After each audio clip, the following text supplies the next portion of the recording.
봄이 뭐. 이거 또.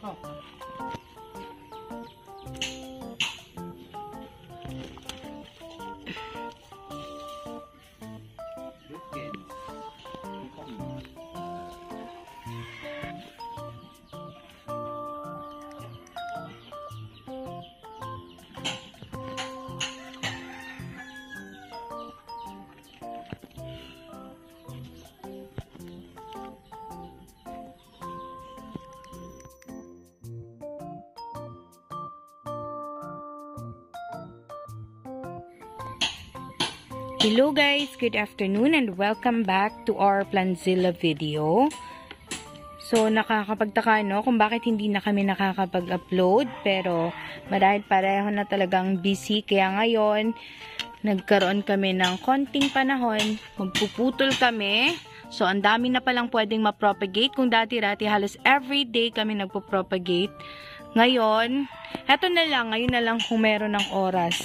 So, yung kuya kasi namin dito ay nasa high school na. So, sobrang aga ng gising. Kaya, masyado ng busy. Tapos, nag-aaral na rin si Bia. Kaya kami, pinagbabalance na lang namin yung time. Hindi na puro gardening. And wala na rin kasi masyadong oras pagka-uwi hapon na. Tapos, nagigising alas 4 ng umaga. So, ganyan. Yan yung aming green Congo ba yan? Green Congo guys. So napapansin nyo, meron ng mga damo-damo dito oh. Ayan, nagsisitubuan na. Pero hindi na rin ganun kadami yung mix na meron kami. Buti na nga lang ngayon at hindi masyadong mainit. Nakikita nyo naman kulay green yung aming garden kasi nga marami ng mga damo tinutubuan na. Itong mga part na to, dati wala talagang tumutubong damo dyan. Ngayon, nakakatuwa na tinutubuan kahit papano. So, yung problemahin naman dyan ay yung pag-maintain. So, ayan, meron pa kaming diethane powder. Konting-konti na lang kasi hindi kami nakakabili.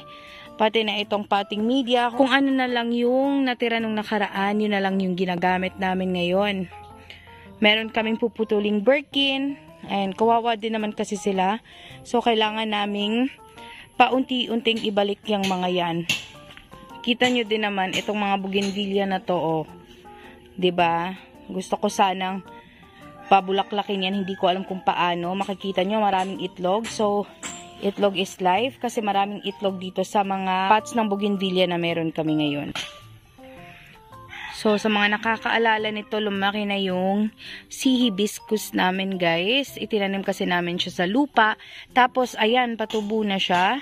Lumalaki na talaga. Kaso, di talaga maiiwasan. Para mga grasshopper yung kumakain dito, kaya nabubutas-butas yung mga dahon. Pero, hindi naman lahat kasi meron namang mga dahon na magaganda kagaya nito. Saka itong mga makukulay na nasa taas. Ayan, kinain pa din. So, yun pala, dapat pala talaga siyang itanim sa lupa para lumaki. Baka magkahoy na yan. Hindi na masyadong marami yung mga dahon ng pikara. Siguro hindi nagugustuhan. Saka, paborito din kasi siyang kainin ng mga uod. Ayan, pagpasensyahan niyo na kung hindi talaga madalas yung upload. Ngayon, halos after isang buwan yata, ngayon lang kami nakakapag-video.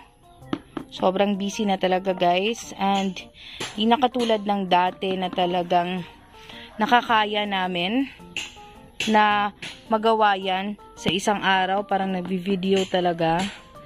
Pagpasensyahan nyo na sa mga naghihintay at maraming comment na nagtatanong about sa mga plans. Marami naman po kaming na-share na mga tips. Pwede nyo naman pong panuorin yung mga old videos namin. Maraming salamat sa mga nanonood pa rin up until now and sa mga chine-check pa rin kahit yung mga lumang videos na meron kami. Siguro may mga nagtataka talaga kung bakit sobrang dalang ng upload. Sana no, makakapag-upload kami ng madalas-dalas. Marami din kayong makikitang patay na dahon dito kasi yung mga dahon ng ano nga ba yan? Nakalimutan ko yung pangalan. Nalalaglag dito. Tapos, may mga kinukunan ako na patay na dahon ng aglonema. Kita nyo na, nahihirapan yung mga aglonema ko ngayon. Mukhang hirap na sila. Ayan. Saka itong mga patubo guys na alam kong magiging ano din to. Itong mga green na to. Nagva-vine yan. Kaya alisin na natin. Sana meron kaming porch no na mapaglalagyan ng mga halaman. Yun talaga yung nakikita ko. Kasi ang sarap tingnan ng halaman pagkagising sa umaga. Kasi maagang maaga akong nagigising. Pero, yun. Nandito sila. Medyo malayo. Kasi nga, mainit dito sa amin. Ayun, wala kaming porch. Hahay, wala kaming mapaglalagyan. Nung nakaraan, nalaglag pa yung bilite dyan sa gilid. Dahil siguro, pabulok na yung sanga ba yan? Pabulok na yung katawan ng mangga na pinagpatungan namin sa kanya. Kaya nalaglag talaga yan. Tapos na yung isang green Congo guys. Ito mga Birkin namin. Ito talaga sa mga nagsasabing sensitive ito. Ayan, lumalaban pa din naman sila. And kahit matatanda na to guys, nagbibigay pa rin ng mga shoots sa amin. Sobrang generous niya. So, hindi lang basta siya. So, marami sila. Akala ko nga mauubusan na kami ng ganyan. Pero, eto, nagbibigay pa rin naman. Yung problema lang talaga dito, nung nakaraan, sobrang init. Paano ba pabulaklakin itong bougainvillea? Siguro, lalagyan ng tubig na may betchin. Try ko yan. Ayun, kung napapansin nyo, maraming mga walang dahon kasi nga pinagpuputol ko. Dumami kasi yung mga dahon na parang hindi mo na nakokontrol tapos matitinik ka lang. Kaya pinagkakat ko sila. Makikita nyo, kaka-recover pa lang. And mga bagong dahon yan, lalo na to. Maganda daw tong klase ng bougainvillea guys. Pero hindi ko alam kasi hindi pa yan nagkakabulaklak simula nung dumating dito sa amin. Ay naku, kailan ba ito magkakabulaklak?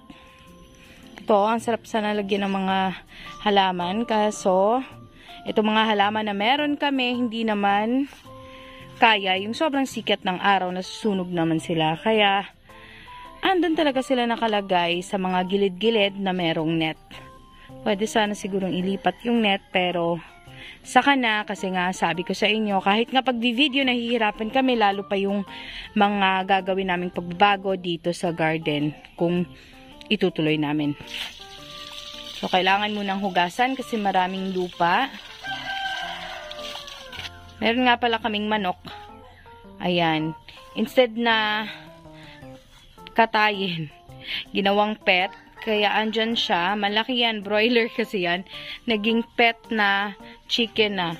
Kita nyo guys, hindi pa rin natatanim sa lupa. Hanggang ngayon itong rubber tree. Hindi ko alam kasi baka matumba lang to. Nakakatakot. Pero, balak talaga namin ilipat sa lupa yan. Hindi ko lang alam kung saan. Kasi lumalaki talaga yan ang nagiging kahoy. So, hindi natin sure. Saan mo naman ilalagay yung mga naputol mo ngayon? Masyadong mainit dito. Pagpasensyahan nyo na kung masyadong madamot dito, guys. Dahil din naman sobrang busy na sa loob na lang kami masyadong nagpo-focus. Hindi na masyado dito sa labas. Pero nandito pa rin naman yung mga halaman namin. Sana nga lang magkaroon kami ng porch para ma-display naman. Kasi mga ganyan no, nakatago. Eto mga nasa gilid, hindi mo talaga makikita na nasa harapan ng bahay mo yung mga halaman. Kagaya ng iba na nakikita mo naka-display talaga sa labas. Sa amin, hindi pwede. Dako sa talisay. Oh, baka lumaki. Meron kaming tumubong ano dito guys, talisay. Familiar ba kayo kung anong kahoy yan? Yan guys, o likod ng net, merong tumubong kahoy.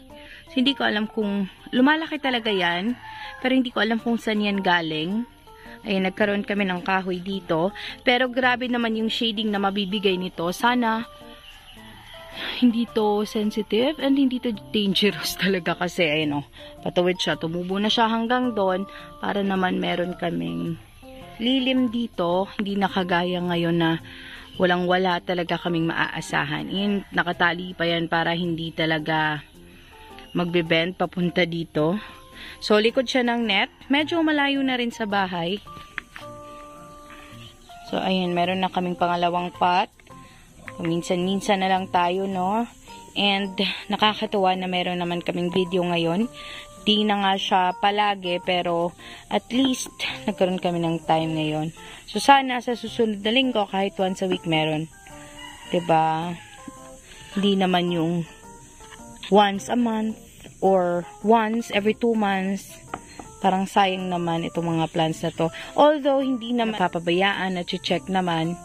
Kaso nga lang, hindi na kami nakakapag-update. Wala na kaming na-upload. So, ayun guys, tatapusin na lang yung isa.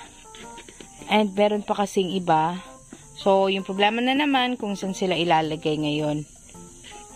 Sa mga nakakamiss nga pala sa mga halaman na ganito, andito pa rin sila. Meron kaming variegated cardboard. Ayan, palaki-laki na tumutubo na guys. Ayan yung golden, kita nyo.